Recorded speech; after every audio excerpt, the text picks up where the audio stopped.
छठा और सातवां मंत्र हम लोग पढ़ेंगे। रधियेष आत्मा अत्रैतदेकशतं नाडीनां तासां शतमेकैकस्यां द्वासप्ततिर्द्वासप्ततिः प्रतिशाखा नाडीसहस्राणि भवन्त्यासु व्यानश्चरति। अथैकयोर्ध्व उदान पुण्येन पुण्यं लोकं नयति। पापेन पापमुभाभ्यामेव मनुष्यलोकम्। तो आश्वलायन ने 6 प्रश्न पूछे थे। उन 6 प्रश्नों का उत्तर यहाँ पर आचार्य क्रम से दे रहे हैं। जीवात्मा की उत्पत्ति कैसे हुई, तो कहा अक्षर निर्विकार निराकार चैतन्य से। दूसरा प्रश्न था ये शरीर में जीवात्मा आता कैसे है, तो बोले मनोकृत्य, मन की वासनाएं इच्छाएं या संकल्प, उसके कारण वो आता है। अब जो तीसरा प्रश्न था कि स्वयं को वो विभाजित कैसे करता है और किस तरह से प्राण रहता है, तो इस प्रश्न का उत्तर यहां चल रहा है। पहले अध्यात्म में ये 5 प्राण किस प्रकार से प्रतिष्ठित है, इसका वर्णन श्रुति ने किया। प्राण, अपान, व्यान, उदान और समान, ये उनकी संज्ञाएं हैं, 5 प्राणों के नाम हैं। ये 5 तरह की वृत्तियां हैं, समझ लीजिए। यहां पर जो प्रसंग चल रहा है उसमें हम देख रहे हैं कि एक तो संज्ञा बता रहे हैं, इसको कहते हैं अपान, इसको कहते हैं व्यान। दूसरा उनका गोलक बताया जा रहा है कि अपान वायु शरीर के किस भाग में सक्रिय है, एक्टिव है, क्रिया करती है। प्राण का क्या स्थान है, व्यान का क्या है, तो इसको कहते हैं गोलक। तो हम लोगों ने वो 5 प्राणों के गोलक भी देखे। जैसे प्राण जो है वो मुख नासिका ऊपर के भाग में, चेहरे के जो भाग है यहां प्राण एक्टिव है। चक्षु, कर्ण, मुख नासिका। अपान वायु अधोभाग में स्थित है, नाभि के नीचे। समान वायु का स्थान बताया नाभि, उदर, पेट, क्योंकि भोजन को पचाना है तो मध्य भाग में समान है। ऐसे ही व्यान वायु सिर से लेकर पैर तक है। तो सारी नाड़ियां जो है 72,000 से अधिक नाड़ियां, वो उस व्यान वायु की क्या है, गोलक है। उसमें वो सक्रिय होती है, वो उसका स्थान है। शास्त्रीय भाषा में उसको कहते हैं गोलक, सीट या काउंटर। जैसे कोई कैशियर होता है तो वो एक बैंक में एक सीट पर बैठता है। मैनेजर होता है, उसकी एक सीट होती है। टिकट वगैरह कोई बेचता है तो टिकट काउंटर होता है। तो ये 5 वायु के भी 5 गोलक हैं। तो प्राण, अपान, समान, व्यान और उदान वायु के बारे में बताया, उसका स्थान है सुषुम्ना नाड़ी। हालांकि कल हमने देखा, उसमें ये भी बताया है कि चूंकि संवेदनाएं हमको पूरे शरीर में अनुभव में आती है, तो उसका हेतु भी उदान वायु है। तो उस दृष्टि से देखा जाए तो उदान सबदूर व्याप्त है, क्योंकि संवेदनाएं सबदूर है।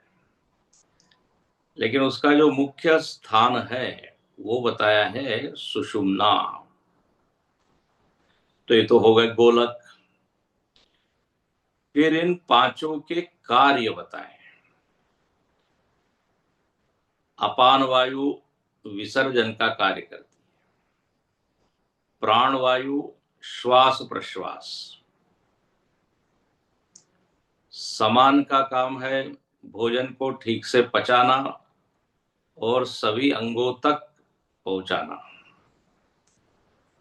जब सभी अंगों तक पचा हुआ भोजन पहुंचता है तो शरीर में ऊर्जा उत्पन्न होती है, हम शक्ति का अनुभव करते हैं। जब समान वायु गड़बड़ हो जाती है तो पेट गड़बड़ हो जाता है,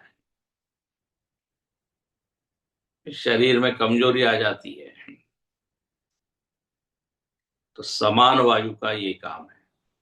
ऐसे ही व्यान वायु रक्त संचार में हेतु है। रक्ताभिसरण, लगातार नस नाड़ियों में खून दौड़ रहा है, तो व्यान वायु का ये काम है। और दूसरा कार्य बताया था व्यान का, कि जब हम वजन उठाते हैं या कोई कठिन काम करते हैं तो उस समय व्यान वायु उद्भूत होती है उस पर्टिकुलर भाग में।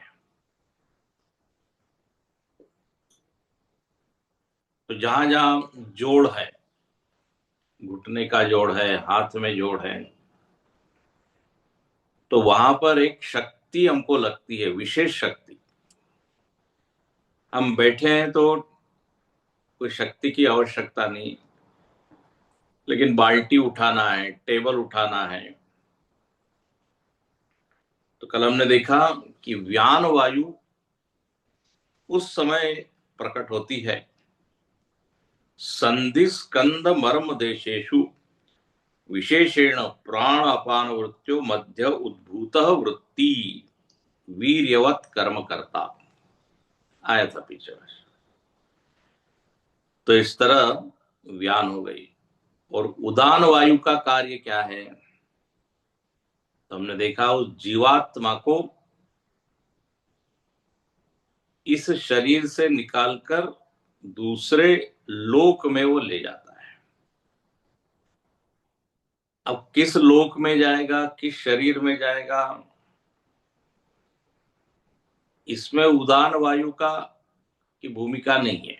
वो तो अपने कर्म है,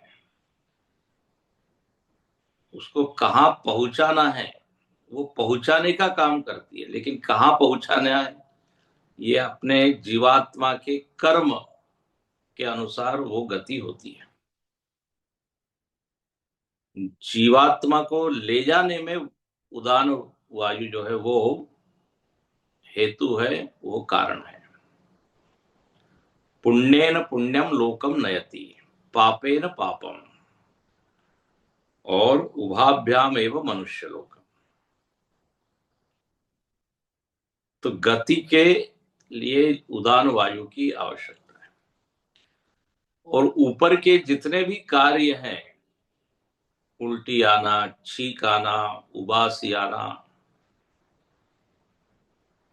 ये उदान वायु का काम है, फंक्शन है। तो इस तरह ये पांच प्राण आध्यात्मिक जगत में, आध्यात्मिक मतलब अपने से संबंधित, हम जिनका अनुभव कर रहे हैं, शरीर मन बुद्धि, ये सब अध्यात्म है। तो इस अध्यात्म में ये पंच प्राण कैसे विभाजित होकर अपना अपना कार्य करते हैं, उनके स्थान क्या है, इसका निरूपण बहुत अच्छे से यहां श्रुति ने कर दिया। अब अगला जो प्रकरण शुरू होता है 8वें मंत्र से, बोले यही 5 प्राण, मतलब 5 प्राण जो भीतर है अध्यात्म में है, ऐसे ही बाह्य जगत में भी ये 5 प्राण काम कर रहे हैं। आश्वलायन ने पूछा था, बाह्यम कथम अभिदत्ते कथम बाह्यम अभिदत्ते, बाहर के जगत को ये प्राण कैसे धारण करते हैं। तो अब ये वर्णन शुरू होता है 8वां मंत्र। आदित्यो हवै बाह्य प्राण उदयत्तेष येनं चाक्षुषं प्राणमनुगृह्णान पृथिव्यां या देवता सैषा पुरुषस्यापानमवष्टभ्य अंतरा यदाकाशः स समानो वायुर्व्यानः आदित्यो हवै बाह्य प्राण उदयत्तेष येन चाक्षुषं प्राणमनुगृह्णानः पृथिव्यां या देवता सैषा पुरुषस्यापनमवष्टभ्यान्तरा यदाकाशः स समानो वायुर्व्यानः। कहते हैं आदित्यो हवै बाह्य प्राण, जो आदित्य है वही बाह्य प्राण है, जो बाह्य मुख्य प्राण है ना, जो अध्यात्म में कहा था मुख नासिका चक्षु, आध्यात्मिक मुख्य प्राण मुख नासिका में था, ऐसे ही बाह्य जगत में ये मुख्य प्राण क्या है, तो बोले आदित्य। आदित्य हो गया प्राण, बाह्य प्राण। ध्यान से इसको देखिएगा। और बोले कौन सा आदित्य, तो श्रुति कहती है हवई। हवई मतलब जो प्रसिद्ध है, ये सूर्य भगवान, सूर्य देव, सूर्य नारायण प्रसिद्ध है, उनकी कोई कल्पना करने की आवश्यकता नहीं है। जो उदित होते हैं, उदयती, पूर्व दिशा में प्रातः काल में, है ना, अरुणिमा के साथ क्षितिज में पहले अरुण रंग छा जाता है। अरुणी उनका सारथी है, वो पहले दिखता है, उसके बाद सूर्य भगवान आते हैं। तो बोले यही सूर्य भगवान कौन है, बाह्य आधिदैव जगत के प्राण है। और ये क्या करते हैं, इनका काम क्या है, एष ही एनम चाक्षुषम प्राणम अनुगृह्णानः, ये चाक्षुष प्राण के ऊपर अनुग्रह करते हैं। चाक्षुष प्राण का सीधा मतलब है नेत्र, इसका अर्थ और हम देखेंगे। नेत्र में जो प्राण स्थित है उनको क्या बोलेंगे, चाक्षुष प्राण। तो ये बाह्य प्राण जो आदित्य है वो चाक्षुष प्राण जो कि अध्यात्म है उस पर कृपा करते हैं। बहुत ही सुंदर ये वर्णन है यहाँ पर। फिर कहते हैं बाह्य जगत में अपान वायु क्या है, पृथिव्याम या देवता सा एषा पुरुषस्य अपानम।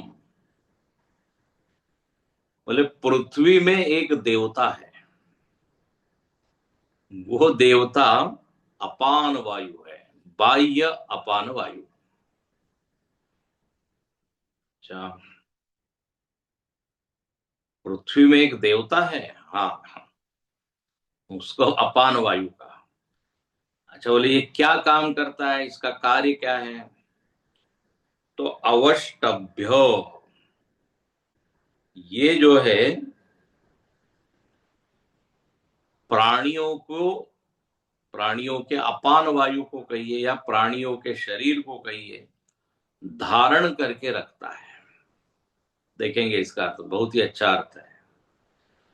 अपान वायु न हो पृथ्वी में तो हमारा शरीर खड़ा नहीं रह सकता, संतुलन उसका बिगड़ जाएगा। तो पृथ्वी में एक देवता है, वो हमको मदद करता है, अवष्टभ्य।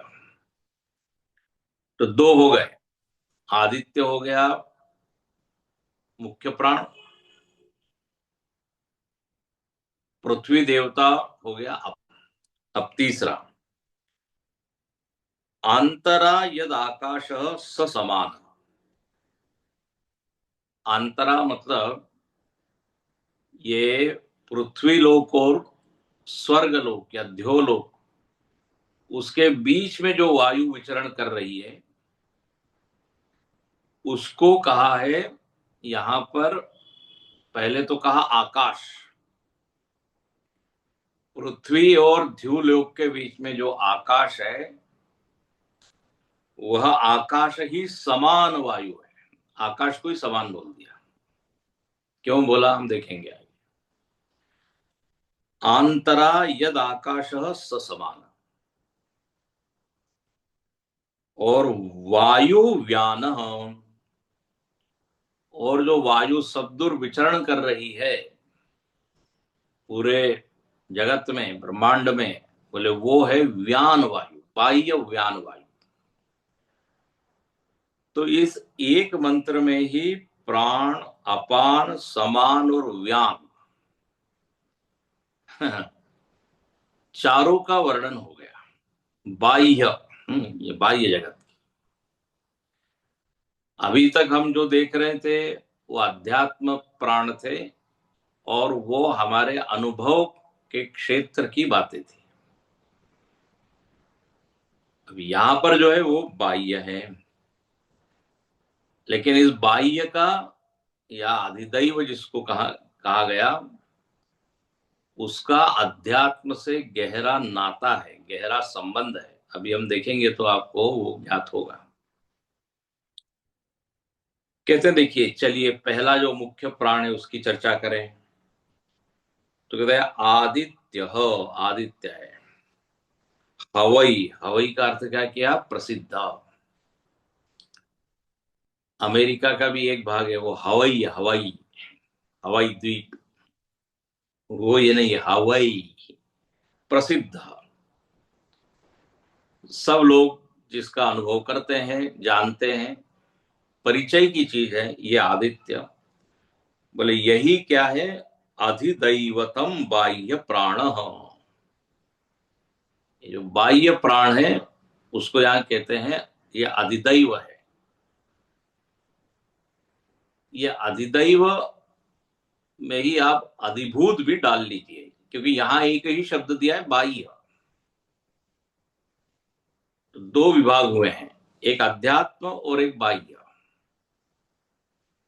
बाह्य में दो चीज आ जाती है, अधिदैव और अधिभूत।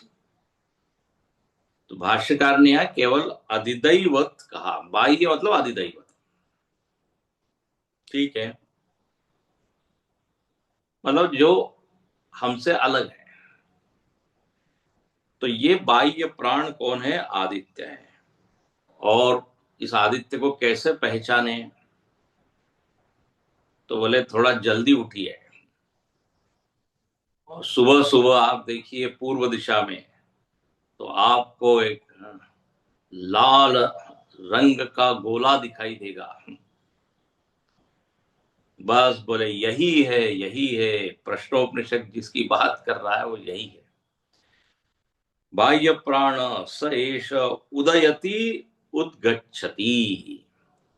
जो उदित होता है ऊपर की ओर चलता है। देखो भाष्यकार कैसे करते थे, उदय होता है तो उदय को उन्होंने स्पेसिफिक किया, उदय मतलब उदगच्छति, ऊपर ऊपर ऊपर चलता है। आप कुछ देर सुबह सुबह देखिए सूर्य को, धीरे धीरे देखेंगे ऊपर ऊपर ऊपर जा रहा है, बोले सूर्योदय हो गया। तो ये जो है आध्यात्म बाह्य मुख्य प्राण है।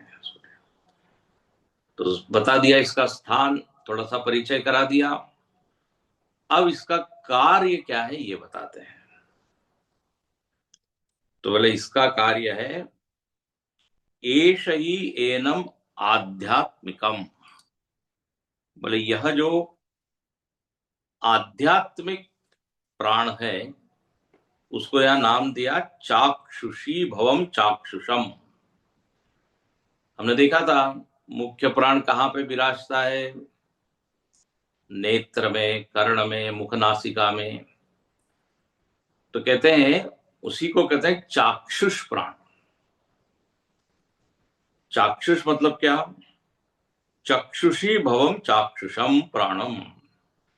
चक्षुषी भवम चाक्षुषम, जो आंख में रहता है, आंख वाला जो है, आंख में रहने वाला। जैसे कोई बंबई में रहता है तो कहते हैं बंबई वाला,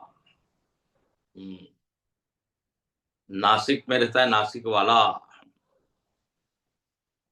तो ऐसे ही नेत्र में जो रहने वाला है वो चाक्षुष प्राण। बोले इस प्राण के ऊपर ये जो बाह्य प्राण है आदित्य, ये क्या करता है, अनुग्रह करता है। बहुत ही मधुर बात यहां लिखी, चाक्षुषम प्राणम प्रकाशेण अनुगृह्णान। ये जो चाक्षुष प्राण है ये अनुग्रहित होता है, इसका ये कृपा पात्र है, इसके ऊपर कृपा होती है। किसकी, बाह्य प्राण की, आदित्य की। तो बाह्य प्राण जो आदित्य है वो हो गया अनुग्राहक, और ये चाक्षुष प्राण क्या हो गए, अनुग्रहित। अच्छा, अनुग्रहित हो गया तो क्या होता है, जब इसके ऊपर कृपा होती है बाह्य प्राण की तो क्या होता है, रूप उपलब्धौ चाक्षुषम चाक्षुष आलोकम कुर्वन् इत्यर्थ। तब जो है ये जो नेत्र है ये रूप की उपलब्धि उसको होती है, रूप को वो देख पाता है। मतलब साफ है कि यदि आदित्य न हो, बाह्य प्राण न हो, तो ये चाक्षुष प्राण बेकार हो जाते हैं, निरर्थक। आंखें हैं लेकिन क्या है, कुछ दिख ही नहीं रहा है, अंधेरा है अंधेरा है। तो इसलिए मनुष्य क्या प्रतीक्षा करता है, कब ये आदित्य उदित हो गए। तो देखिए ये है कृपा। तो रूप की उपलब्धि में आदित्य की बहुत बड़ी भूमिका है। तो इन दोनों में संबंध क्या हो गया, बाह्य प्राण जो आदित्य है वो अनुग्राहक है, और जो चाक्षुष प्राण है जो अध्यात्म है वो अनुग्रहित है। तो अनुग्राहक अनुग्रहित ऐसा संबंध हो गया है। और नेत्र जो है मानो कि धन्यवाद देते हैं सूर्य महाराज कि आप है तो हम, हमारी कुछ वैल्यू है हमारी कुछ कीमत है, आपके कारण ही हम ये देख पा रहे हैं सब कुछ। तो ये तो हो गया बाह्य आदित्य, बाह्य प्राण जिसको आदित्य कहा। तो उसका वर्णन हो गया, जो ऊपर की ओर चलता है, जो उदित होता है, और जो चाक्षुष प्राण पर कृपा करता है। अब आगे बताते हैं अपान वायु क्या है, बाह्य अपान वायु। तो तथा श्रुति क्या कहती है? पृथिव्याम या देवता सा एषाम। तो कहते हैं भाष्य में, देखिए, तथा पृथिव्याम अभिमानिनी या देवता प्रसिद्धा। बोले पृथ्वी की अभिमानिनी देवता, पृथ्वी की जो देवता है, पृथ्वी का अभिमानी देवता, पुल्लिंग में ऐसा होगा। कई बार देवता स्त्रीलिंग में भी आता है, मराठी में स्त्रीलिंग है देवता, ती देवता ऐसा होता। तो पृथ्वी का एक स्वामी है, पृथ्वी का, पृथ्वी से जिसका तादात्म्य है। जैसे हम देहाभिमानी हैं, देह को मैं मानते हैं, वैसे ये एक देवता है जो पृथ्वी में कार्यरत है, छिपा हुआ है। और इसका काम क्या है? पुरुषस्य अपानम अपान वृत्तिम अवष्टभ्य आकृष्य वशीकृत्य। बोले ये क्या करता है? पृथ्वी का जो देवता है, जो आध्यात्मिक अपान वायु है, ध्यान से सुनना, आध्यात्मिक अपान वायु जो नीचे की भाग में सक्रिय है, उसको खींच कर रखता है।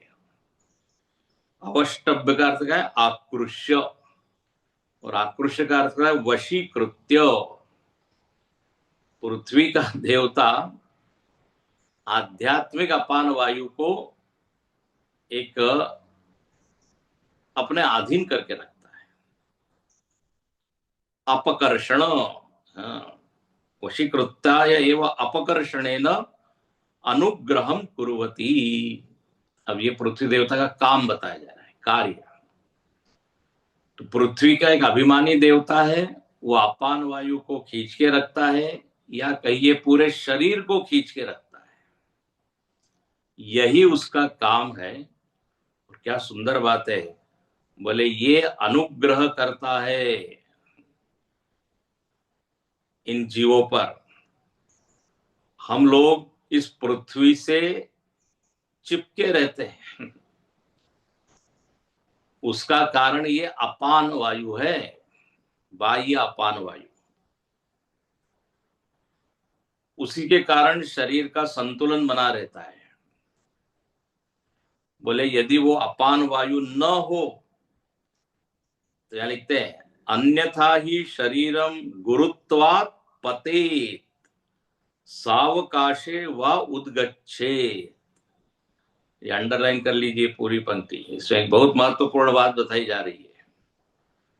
बोले ये पृथ्वी की जो देवता है, ये यदि न हो तो हम या तो गिर जाएंगे, बैलेंस नहीं रहेगा, या फिर ऊपर उड़ जाएंगे, उद्गच्छे, अवकाशे।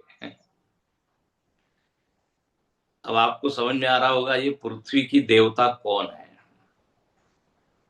न्यूटन की भाषा में कहेंगे इसको गुरुत्वाकर्षण बल, है ना, ग्रेविटेशनल फोर्स।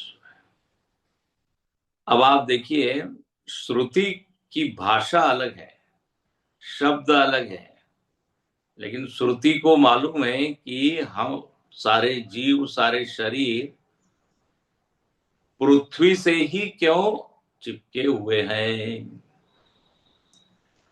गुरुत्वाकर्षण बल, अब ये विज्ञान ने उसको नाम दिया, लेकिन अध्यात्म के अनुसार क्या है? पृथ्वी देवता। देखो ना, काम क्या बताया जा रहा है, यदि पृथ्वी देवता न हो ये, तो हम उड़ जाएंगे। अब आपने देखा होगा, ये जो एस्ट्रोनॉट होते हैं, जो अंतरिक्ष में जाते हैं, जहां पे ग्रेविटी 0 हो जाती है, तो इसे आकाश में तैरते हैं वो। आपने देखा होगा, वो उनके यान होते हैं, उस यान में सुनीता विलियम्स वगैरह के आप देखिए,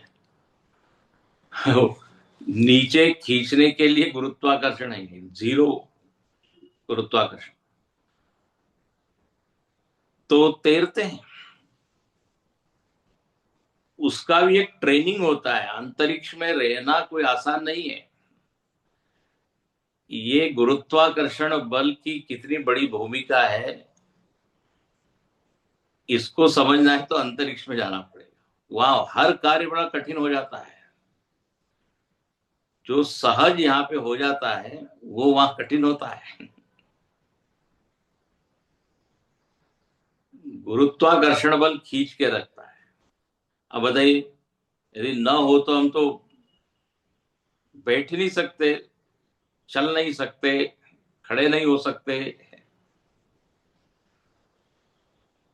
तो देखिए, इस तरह के जब ये मंत्र आते हैं तो ये थोड़ा गर्व होता है हमको, स्वाभिमान अभिमान आता है कि वेद और उपनिषदों में भी ये जो सृष्टि के नियम है उनके बारे में उनको ज्ञान है।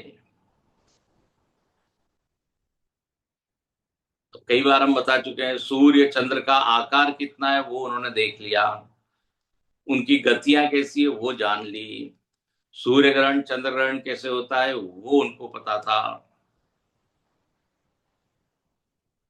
तो कहीं कहीं हमको सूत्र मिल जाते हैं। विज्ञान के जो सिद्धांत है वो यहाँ पर भी बताए गए हैं, लेकिन उनकी भाषा अलग है, शैली अलग है। लेकिन यहाँ देखिए, गुरुत्वाकर्षण बल का ही यहाँ पर वर्णन है।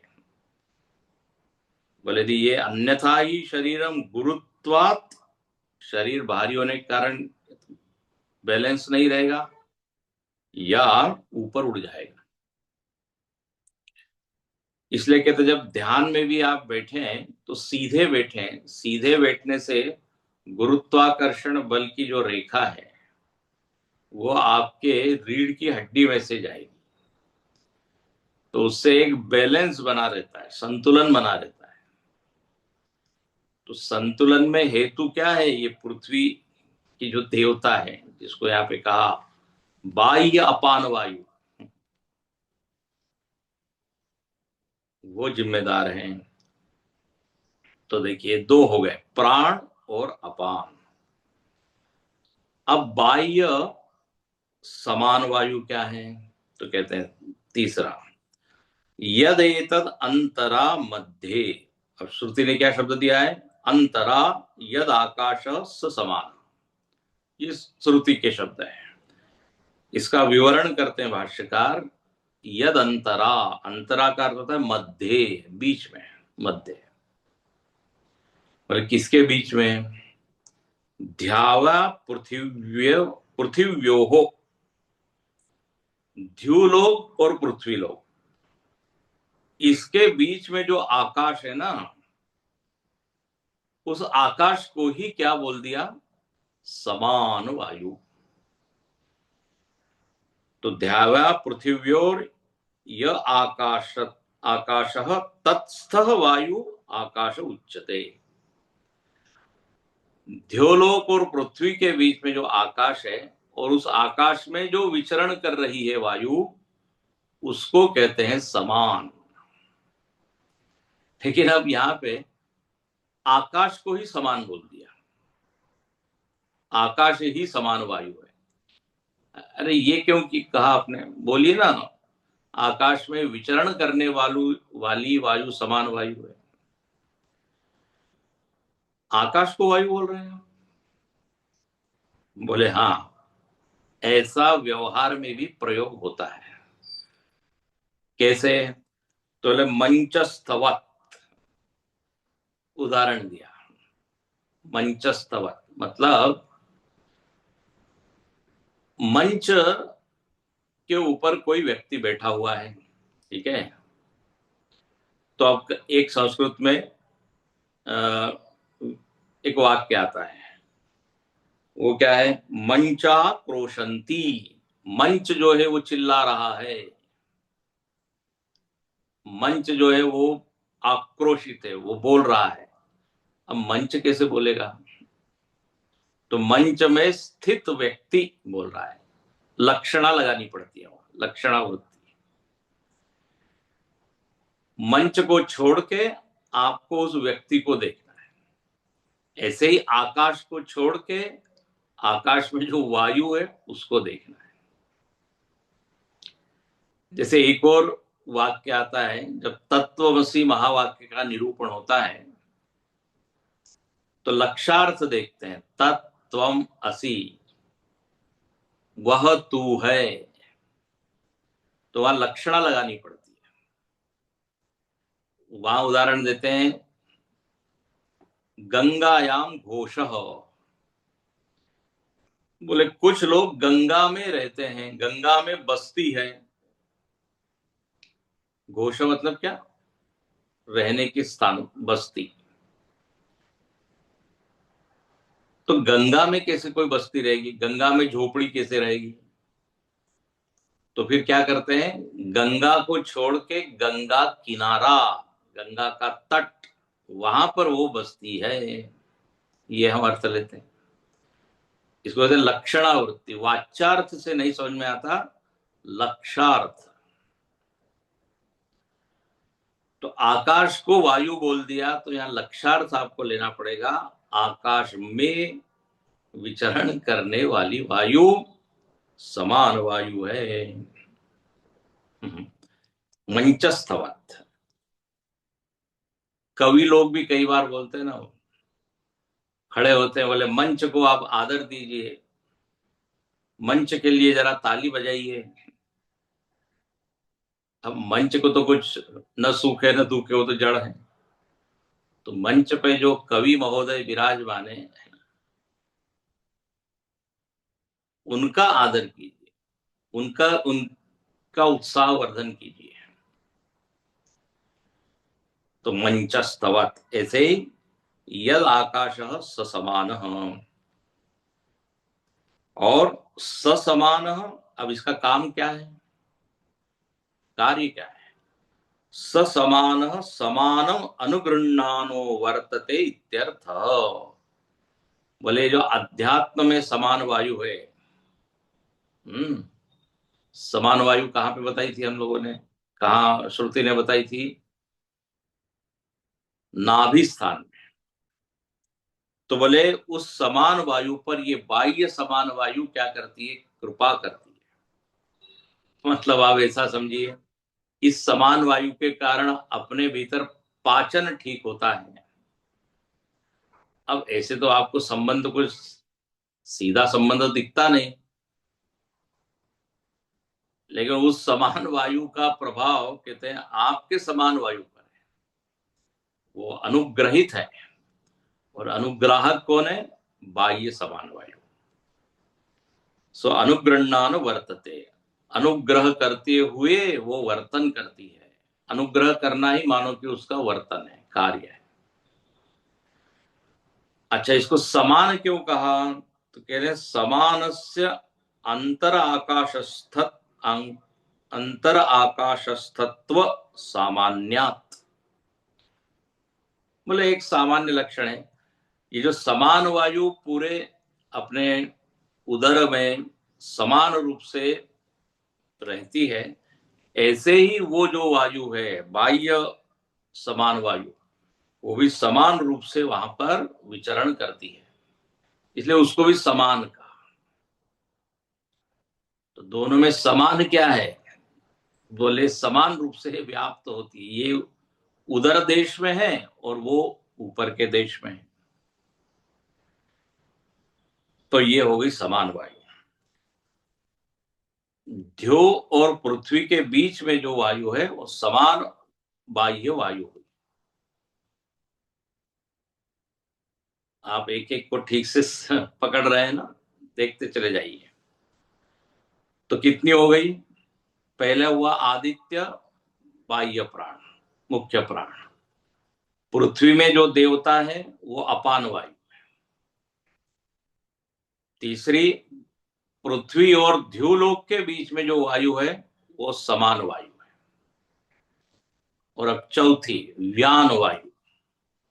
तो व्यान वायु के लिए श्रुति ने कुछ नहीं लिखा, केवल एक शब्द लिख दिया, वायुर्व्यान।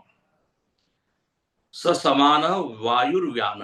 इस भाष्यकार लिखते हैं ये व्यान वायु क्या है, बाह्य व्यान वायु, तो बोले सामान्येन च यो बाह्य वायु स व्याप्ति सामान्यात् व्यानः।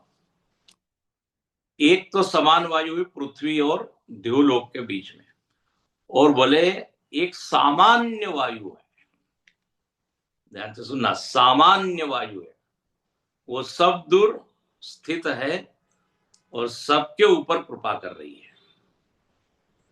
तो ब्रह्मांड में जिधर देखो उधर वायु वायु है। तो बोले ये क्या हो गई, ये व्यान वायु है। जैसे अपने भीतर हमने व्यान वायु का क्षेत्र क्या देखा था, आपाद तल मस्तक, सारी नाड़ियों में व्यान वायु विचरण करती है। ऐसे ही बाहर सब दूर एक जो सामान्य रूप से जो स्थित है वायु, वो व्यान वायु है। तो अब देखिए, पृथ्वी और ध्यो के बीच में जो वायु है वो समान वायु, और जो सामान्य रूप से सब दूर वायु है वो व्यान वायु। इस तरह ये दो वायु का यहाँ पे संकेत श्रुति ने कर दिया। तो कुल मिला के 4 वायु हो गई, प्राण, अपान, समान और व्यान। ये बाह्य आदिदैव प्राण का वर्णन हो रहा है। अब कौन सी वायु बच गई, तो बोले एक उदान वायु। उदान बाह्य वायु क्या है उसका वर्णन करते हैं। तेजो हवा उदान तस्मादुपशांत तेजाः पुनर्भवमिन्द्रियैः मनसि सम्पद्यमानैः। तेजो हवा उदानः तस्मात् उपशांत तेजाः पुनर्भवमिन्द्रियैः मनसि सम्पद्यमानैः। अब आइए, उदान वायु क्या है, तो भाष्यकार लिखते हैं यद बाह्यम हवै प्रसिद्धम सामान्यम तेजः। श्रुति ने क्या कहा, बाह्य उदान वायु है तेज। इसको जरा ध्यान से देखिए, तेज हवा उदान, तेज ही उदान वायु है। भाष्यकार लिखते हैं सामान्य तेज। जब पहले कल श्रुति का अर्थ देख लें, उदान वायु तेज है, और तस्माद उपशांत तेजा, जब व्यक्ति का मरण निकट आता है ना, तो कहते हैं ये जो उदान वायु है ये शांत होने लगती है, और उसके कारण जो तेज है, शरीर का जो तेज है वो धीरे धीरे धीरे क्षीण होने लगता है। तो अपने शरीर में जो एक तेज है, चमक है, वो किसके कारण है, उदान, बाह्य उदान के कारण। इसको देखेंगे अच्छे से। तो उपशांत तेजा, जब ये उदान वायु शांत हो जाती है, तेज उसका क्षीण हो जाता है शरीर का, फिर क्या होता है, पुनर्भवम इंद्रिय ही मनसी संपद्यमान, फिर ये उदान वायु इस जीव को इंद्रिय और मन सहित दूसरे शरीर में ले जाती है। तो देखो, इस बाह्य उदान का काम है शरीर में तेज स्थिर रखना, और फिर उदान वायु का कार्य पीछे भी हमने देखा है, एक शरीर से दूसरे शरीर में ले जाना। तो देखिए भाष्यकार यहां क्या कहते हैं, यद बाह्यम हवै प्रसिद्धम सामान्यम तेज। अब देखो यहां तेज का अर्थ सूर्य भी होता है, ध्यान से इसको सुनना, तेज का अर्थ सूर्य भी होता है। तो यहां पर तेज का अर्थ सूर्य लेना ही है, लेकिन यहां पर किसी ने कहा कि सूर्य का तो वर्णन हो गया ना, जो मुख्य प्राण है वो आदित्य है। अभी अभी आपने बताया आदित्यो हवई बाह्य प्राण। अब यहां पे फिर तेज आ गया, फिर सूर्य को आप कह रहे हैं उदान वृत्ति। तो बोले ऐसा है, तेज के भी दो रूप हैं। एक सूर्य में जो तेज है वो, और दूसरा सब में जो तेज है सामान्य तेज, सामान्य चमक। बोले वो जो सामान्य तेज है उसकी बात की जा रही है। पहले वाले सूर्य की बात हो गई, नहीं तो कोई कहेगा पुनरुक्ति, पुनरुक्ति दोष हो जाएगा। बार बार एक ही चीज को दो बार आप कह रहे हैं। इसलिए आनंद गिरी जी महाराज पहली पंक्ति में लिखते हैं, पहली पंक्ति देखिए आनंद गिरी जी की, पूर्वम आदित्यात्मकम विशेष तेज उक्त, अत्र तेज सामान्य मुच्यते इति न पौनरुक्त्यम। तेज के दो रूप हो गए, एक विशेष तेज और एक सामान्य तेज। तो विशेष तेज पहले बता दिया, अब ये सामान्य तेज है। अच्छा, तो शरीर में एक जो तेज है ना, बोले ये उदान, बाह्य उदान के कारण है। इसलिए तेज शरीर उदान, उदानम वायुम अनुगृह्णाति स्वेन प्रकाशेन इति अभिप्राय। शरीर में ये जो एक चमक है, त्वक दीप्ति भी कहते हैं उसको। त्वक मतलब होता है चर्म, ये बाह्य शरीर का जो चमड़ा है, चर्म। हर शरीर में एक तेज होता है कि नहीं? तो बोले ये बाह्य उदान वृत्ति जो है ये कृपा करती है, तो इसमें तेज बना रहता है। और यस्मात् तेज स्वभाव बाह्य तेज अनुग्रहित उत्क्रांति करता। अब यहां पर भी संबंध लगा लीजिए। बाह्य उदान जो है, जो तेज है, जो सामान्य तेज है, वो अनुग्राहक है और हमारे शरीर पर वो कृपा कर रहा है, इसलिए शरीर में एक चमक दिखती है। अब ऐसा बोल दीजिए, बाह्य उदान वृत्ति अपने आध्यात्म उदान वृत्ति पर कृपा कर रही है। ये जोड़ी है सबकी, आपने देखा होगा पहले से। आदित्य जो है मुख्य प्राण था, वो अनुग्रह अनुग्रह कर रहा है किस पर? नेत्र पर।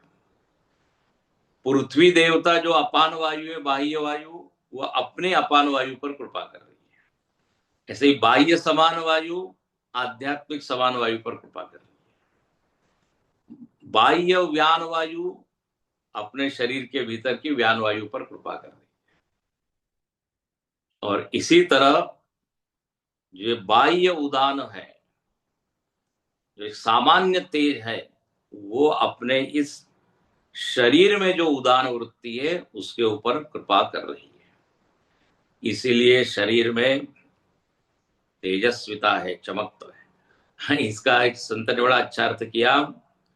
बोले शरीर में यदि आपके मुखमंडल पर तेज नहीं है, पीला पड़ रहा है शरीर, मतलब आपकी उदान वृत्ति जरा ठीक से काम नहीं कर रही है, या बाह्य उदान वृत्ति की कृपा थोड़ी कम हो रही है। तो इस उदान वृत्ति का देखिए कैसा है, बिल्कुल अलग वर्णन है। उत्क्रांति करता तस्माद यदा लौकिक पुरुष उपशांत तेजा भवती। बोले ये जो स्वाभाविक तेज है अपने शरीर का, वो क्या होने लगता है, धीरे धीरे धीरे क्षीण होने लगता है। उपशांत तेजा, उदान वृत्ति मानो की धीरे धीरे क्षीण होने लगती। जब ऐसा होता है तो उसको क्या बोलेंगे? उपशांत तेजा। इसलिए आगे लिखते हैं उपशांतम स्वाभाविकम तेज यस्य स। जो स्वाभाविक एक चमक है वो फीकी पड़ने लगती है, शरीर पीला पड़ने लगता है। तो बोले यदि ऐसा हो रहा है तो समझना चाहिए अब आयु क्षीण हो रही है, अब मरण का समय आ रहा है। इसलिए लिखते हैं तदा तम क्षीण आयुषम मुमूर्षुम विद्यात्। जो मरने वाला है मुमूर्षु उसको कहते हैं। उस मरने वाले को समझना चाहिए अब आयु हमारी क्या हो गई, क्षीण होने वाली है। मतलब अब गवनवा की बारी, जाने की बारी आ गई। आपने देखा होगा जब व्यक्ति मरणासन्न होता है तो उसका शरीर का तेज धीरे धीरे क्षीण होने लगता है, उपशांत तेज। तो ये उदान वृत्ति मानो कि अब शांत शांत शांत। और सपुनर्भवम शरीरांतरम प्रतिपद्यते। और वही जीव उस शरीर को छोड़ देता है और फिर नए शरीर को प्राप्त करता है। अच्छा, जब वो जीवात्मा जाता है तो किसके साथ जाता है? सह इंद्रिय ही मनसी। इंद्रिय और मन में वो इंद्रियां लीन हो जाती है ना। इंद्रियां मन में लीन हो जाती है, मन जीव में लीन हो जाता है, और फिर प्रविशद फिर वागादि भी, वागादि इंद्रियों के सहित वो जीव दूसरे शरीर की ओर यात्रा करता है। मनःषष्ठानि इंद्रियाणि प्रकृति स्थानि कर्षति शरीरम यदवाप्नोति यच्चाप्युत्क्रामतीश्वर। गीता में बिल्कुल यही वर्णन है। तो इस तरह उदान के यहाँ पर कार्य बताए, और उदान वृत्ति भी कृपा करती है। जब तक वो कृपा कर रही है तेज बना हुआ है। इस तरह यहां पर ये 5 वायु का वर्णन हुआ, बाह्य और अध्यात्म। अब कल देखेंगे ये पूरे वर्णन का प्रयोजन क्या है। एक तो प्रयोजन ये है कि अब चूंकि पूछा है तो उत्तर देना है। आशुरायन ने पूछा था इसलिए उत्तर दिया। लेकिन इस उत्तर से हमको क्या समझना है कि जो समष्टि है और जो व्यष्टि है इनमें गहरा नाता है, गहरा संबंध है। बिना समष्टि की कृपा के व्यष्टि बिल्कुल बेकार है। सारे अंग प्रत्यंग अवयव निरर्थक हो जाएंगे। इसलिए व्यष्टि को समष्टि की सेवा करनी चाहिए, है ना। एक अनुग्राहक है, एक अनुग्रहित है। तो जिसको कृपा चाहिए उसने तो फिर सेवा करनी चाहिए, उसको सेवा करनी पड़ेगी। जो कृपा कर रहा है उसकी। तो ये इसका एक बहुत ही सुंदर संकेत यहाँ पे किया। हम जो कहते हैं कि I am independent, nobody is independent, सब आधीन है। आज यहाँ रुकते हैं, कल देखेंगे। ओम पूर्णमद